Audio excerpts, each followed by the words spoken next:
राजधानी जयपुर में गुलाबी अपराध बढ़ने लगे हैं। मेट्रो के रूप में विकसित हो रहा है जयपुर। का मुख्य कारण समाज और परिवार दोनों ही है। अपराध में कोई रोकथाम नहीं।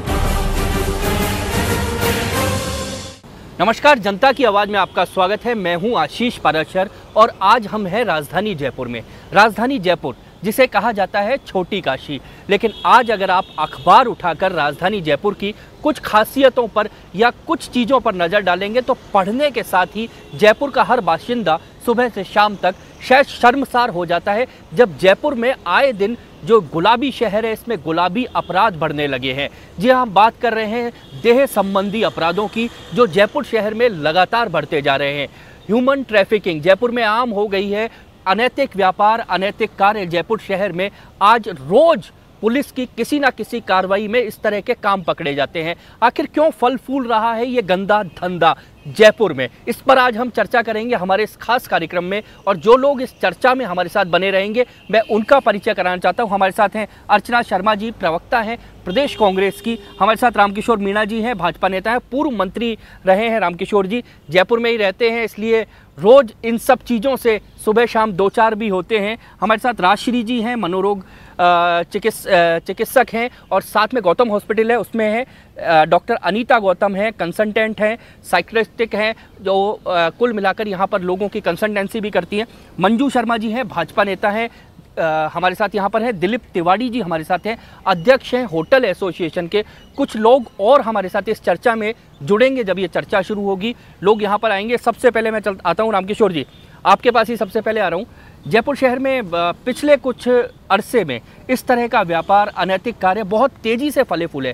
क्या लगता है कि आखिर शहर बढ़ने के साथ ये बीमारी हमको लगनी थी या कहीं ना कहीं कुछ कमजोरी है? मैं तो इसको सबसे बड़ी कमजोरी मानूंगा कि जो शासन होता है उसकी पहली जिम्मेदारी ये होती है कि हर प्रकार की सुरक्षा भी प्रदान करे और उसमें आम आदमी में एक विश्वास भी हो कि इस प्रकार के अनैतिक जो कार्य हैं, अनैतिक व्यापार है, वो नहीं हो।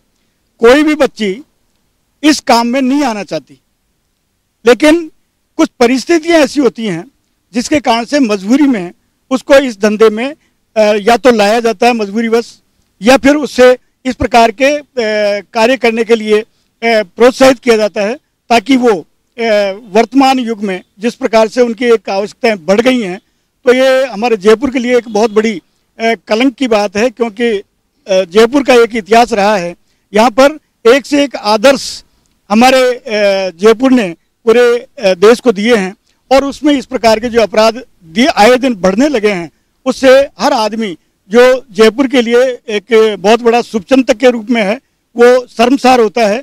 और मैं क्योंकि जिस प्रकार से आए दिन ये चीज अपराध में प्रवृत्ति रुकने की वजह से। रामकिशोर जी आपके पास आऊंगा क्योंकि रामकिशोर जी ने तो पहली बॉल पे बिल्कुल बाउंसर मार दिया है। रामकिशोर जी ने सरकार को भी जिम्मेदार ठहरा दिया। लेकिन अर्चना जी आपके पास मैं सरकार के लिए नहीं, लेकिन जो भी सत्ता में होता है उसके लिए पहली प्राथमिकता होती है कि इस प्रकार के जो कार्य हैं उनके ऊपर सख्ती से रोकथाम करे। मैं आपको रोकता हुआ एक बार अर्चना जी के पास आता हूँ। अर्चना जी, इस शहर की छवि ऐसी नहीं थी, लेकिन पिछले कुछ सालों में सरकारों की हम बात नहीं करेंगे, हम बात पुलिस रवैये की भी नहीं करेंगे क्योंकि हमने पुलिस से कुछ लोगों को आमंत्रित किया, अगर वो जुड़ेंगे तो हम चर्चा करेंगे। लेकिन सामाजिक बदलाव कहीं ना कहीं इसमें बहुत बड़ा जिम्मेदार है। देखिए आशीष जी, सबसे बड़ी बात यह है कि माइग्रेशन रेट बढ़ी है। मेट्रो के रूप में विकसित हो रहा है जयपुर, और जैसे माइग्रेशन होता है तो जो सामाजिक विकृतियाँ उनका भी माइग्रेशन होता है। लेकिन अगर सैनी साहब की बात पे विश्वास करें तो इसके दोनों पहलू हैं। इनका भी शासन रहा, शासन कांग्रेस का भी है। तो इनके शासन में ये छुपी हुई थी, लेकिन हमारे शासन में क्योंकि कमिश्नरेट प्रणाली आई है, पुलिस सतर्क हुई है, तो इनका जो भांडा फोड़ हो रहा है वो क्यों हो रहा है, क्यों मीडिया में आ रहा है? पुलिस की सतर्कता के कारण आ रहा है। इससे जो रजिस्टर होती है चीज़ वो जनता के सामने आती है। जो छुपी हुई रहेगी तो वो किसी भी प्रकार से वो पनपती रहे, फूलती रहे, तो पता नहीं चलता। तो मेरा ये मानना है कि एक सामाजिक बुराई है, इसमें दोषारोपण करना बिल्कुल गलत है, परंतु ये क्यों पनप रहा है इसका मुख्य कारण सिर्फ यही है कि माइग्रेशन रेट बढ़ा है जयपुर में। और माइग्रेशन रेट बढ़ने के साथ पश्चिम बंगाल की तरफ से आने वाले, जो पश्चिम बंगाल जो है वेस्ट बंगाल, वहाँ सबसे ज़्यादा ये बांग्लादेश से जो माइग्रेशन हो रहा है उसके कारण ये सारी चीज़ें बढ़ रही हैं।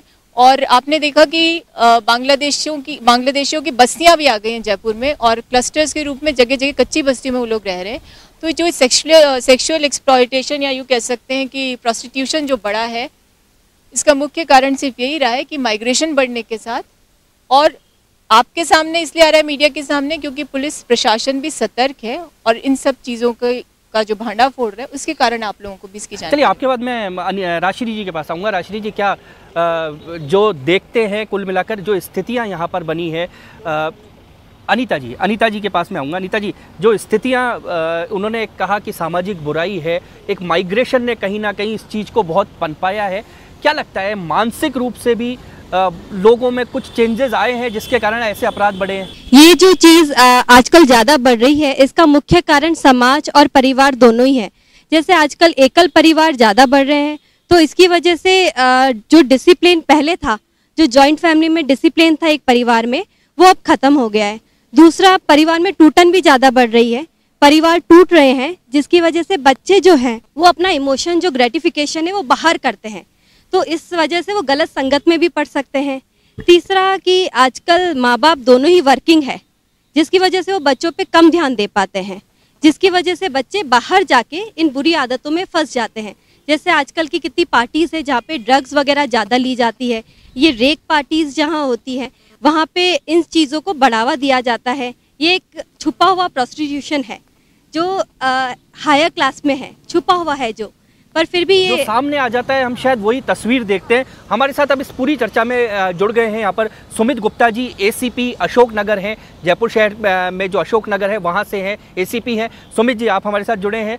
चर्चा जो चल रही थी, कहीं ना कहीं जयपुर शहर में बहुत तेज़ी से अनैतिक जो कार्यों के अपराध हैं वो बहुत तेज़ी से बढ़े, पुलिस कार्रवाई करती है, क्या परेशानी आती है, आखिर क्यों ये अपराध बढ़ रहे हैं? जयपुर जैसे जैसे महानगर की तरफ अपना स्वरूप बढ़ाता जा रहा है, उसी प्रकार से कुछ आवश्यक बुराइयां हमारे सामने आ रही हैं। जैसा कि मैडम ने कहा कि सामाजिक ताना बाना छिन भिन हो रहा है और एकात्म प्रवृत्ति काफ़ी बढ़ रही है, परिवारों का नियंत्रण कम हो रहा है। पुलिस के संदर्भ में मैं कहना चाहूँगा कि इस तरह के अपराधों में सबसे पहले जागरूकता जरूरी है, वो नागरिकों के स्तर पर भी है और हमारे पुलिस बेड़े के स्तर पर भी है। ये एक अत्यंत संवेदनशील मुद्दा है जिसमें प्रोस्टिट्यूशन और इससे जुड़े हुए अन्य अपराध हैं, वह ऐसे अपराध हैं जो कि इसलिए किए जाते हैं कि कहीं ना कहीं जो करने वाला है वो मजबूर है या किसी सामाजिक आर्थिक रूप से मजबूर होकर वो अपराध कर रहा है।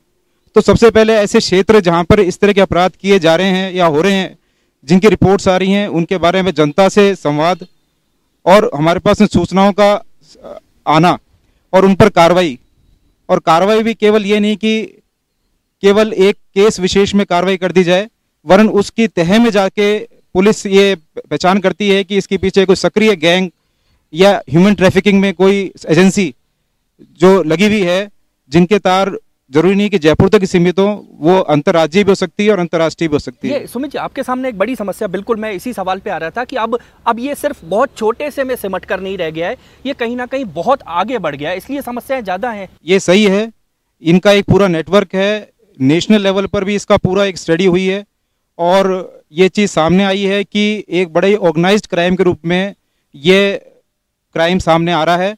और इसमें केवल एक अप्रोच काम नहीं करेगी, जब तक कि इसमें संपूर्णता में इसको कार्रवाई नहीं की जाएगी तब तक इसको इरेडिकेट नहीं किया सकता है। चलिए, आपके बाद आपको रोकता हुआ एक बार मैं राशिनी जी के पास आऊँगा। राशिनी जी, जो दो बातें यहाँ पर उभरी, महानगर बनने के साथ हम शायद जो हो रहा है उसकी तरफ हम आंख मीचने लग गए, इसलिए ये अनैतिक अपराध, देह व्यापार ज़्यादा बढ़ा है। हमारे पड़ोस में कुछ हो रहा है, हम आंख मीच कर घर पर बैठे हैं, हमें क्या मतलब, हमें टालने की प्रवृत्ति जब से आई है शायद ये अनैतिक अपराध ज़्यादा बढ़ गए। नहीं, इसके दो कॉज है सब। एक तो ये है कि आजकल जो बात बीच में बोलता है ना, एक मारवाड़ी में कहावत है कि जो बोले जो आडो खुला है, तो इस डर के हमारे कोई बोलता ही नहीं है। सबसे बड़ी चीज़ हो गई, अगर कुछ बोलेंगे तो शायद पुलिस हमें 10 इंक्वायरी करेगी या पड़ोसी कहेगा तुम्हें हमारे से क्या मतलब है जो तुम हमें बोल रहे हो। इसलिए हम देख रहे हैं कि अनैतिकता हो रही है, मन भी दुखी है, फिर भी हम नहीं बोल पा रहे हैं। दूसरा, एक मैं ये भी कॉज बता रही थी कि संरक्षण, जैसे अपन SC ST वालों के लिए भी कहते हैं भाई संरक्षण आरक्षण मिलना चाहिए, ऐसे ही अपन महिलाओं के लिए भी ये कहते हैं कि उनको ज़्यादा से ज़्यादा संरक्षण मिले और हम उनके लिए भी चाहते हैं कि उनको प्रोग्रेस होए। तो मैं इस पर ये कहना चाहूँगी, एक तो होता है प्रोटेक्शन और एक होता है ओवर प्रोटेक्शन। अपन प्रोटेक्शन देते हैं जहाँ तक महिलाओं को, वो तो अच्छा है, लेकिन जहाँ ओवर प्रोटेक्शन दे देते हैं ना, वो इस चीज़ को अपने लिए मिसयूज़ कर लेते हैं। यानी यही नहीं है हमेशा कि इनके ऊपर ही इस तरह की जाति हो रही है, लेकिन ये भी जाति कर देती हैं। कहीं ना कहीं उसका मिसयूज़ हो रहा है। हमारे साथ यहाँ पर दिलीप जी है, मैं आपके पास लौटता हूँ। दिलीप जी, आपके पास मैं सीधे इसलिए आ रहा हूँ क्योंकि जब जब ऐसे क्राइम बढ़ते हैं, देह व्यापार की सूचनाएं आती हैं, अनैतिक कार्यों की सूचना आती है, सबसे पहली गाज होटल पर गिरती है कि आखिर होटलों में ये सब धंधा पनप रहा है। होटलें कहीं ना कहीं जिम्मेदार होती हैं। आपके ऊपर तो सीधा आक्षेप लग जाता है होटलों पे।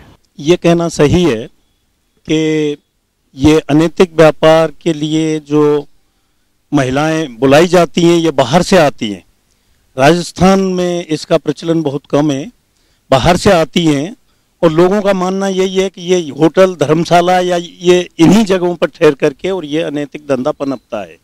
लेकिन इसके लिए साथ ही मैं ये भी कहना चाहूँगा कि पुलिस कमिश्नर ने इतनी सख्ती से होटल एसोसिएशन को निर्देश दे रखे हैं कि वहाँ से अप्रूव्ड रजिस्टर में हम एंट्री कराते हैं, आईडी प्रूफ लिए बगैर किसी को भी ठहराते नहीं हैं।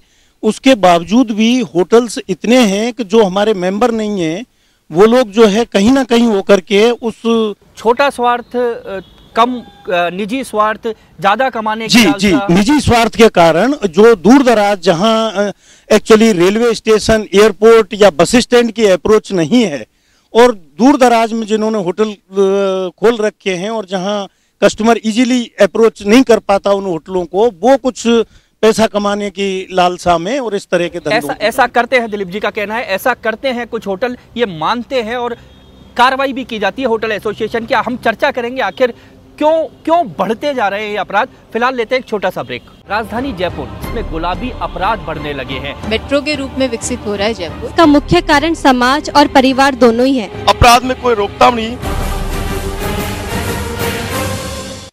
राजधानी जयपुर में गुलाबी अपराध बढ़ने लगे हैं। मेट्रो के रूप में विकसित हो रहा है जयपुर। इसका मुख्य कारण समाज और परिवार दोनों ही है। अपराध में कोई रोकथाम नहीं।